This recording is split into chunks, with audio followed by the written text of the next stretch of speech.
إنه يوم متعب. نعم صحيح. إذا ماذا سنفعل يا ريكبي؟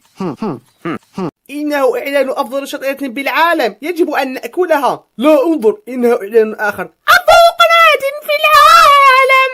متى كان هذا؟ لا أعرف. مورديكاي وريكبي. نعم بيلسون، عود إلى العمل إلى الصلاه. لكنها فتاة راحة. إلى العمل. أنا هرب من العمل بالطبع يا ريكبي، لكن فجأة يظهر Tung tung tung tung tung tung tung tung tung sahur. Anomali mengerikan yang hanya keluar pada sahur. Konon katanya kalau ada orang yang dipanggil sahur 3 kali dan tidak nyaut. واو مورديكاي، هل تظن أن بيلسون سيلاحظ؟ Tung tung tung tung tung tung tung tung tung sahur. نعم صديقي، بيلسون سيفصلنا بالتأكيد. أتعرف يا ريكبي ماذا يا مورديكاي؟ أمر غريب أننا قلقان بالحفاظ على وظيفتين أكثر من القلق من تدمير العالم. هذا صحيح. هيا بسرعة، نحتاج إلى سكيبس. نعم لقد رأيت هذا من قبل.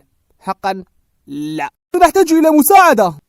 مرحبا يا أصدقاء، ماذا يحدث؟ ماسلمان، العالم سيدمر بأسره. هل تعرفون من الذي سيدمر أيضا؟ لا وقت للمزاح. هل تعرفون من الذي ليس لديه وقت للمزاح؟ كف عن هذا. هل تعرفون من؟ أوكي سأتوقف. إذا ماذا سنفعل؟ لا أعرف، سنحتاج قوة كبيرة لإيقافه. لا تقلقوا، أعرف شخصا مدينا لي يمكنه إيقاف هذا. حسنا، إذا استدعه.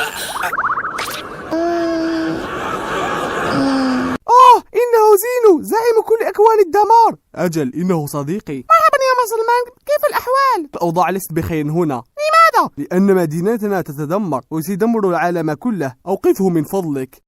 حسنا، فقط لأنني مدين لك.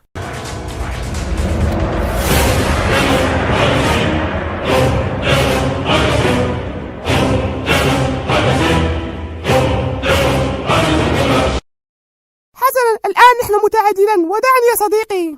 الحمد لله، لقد نجونا بأعجوبة. نظف المكان، لكننا نقدر العالم الآن.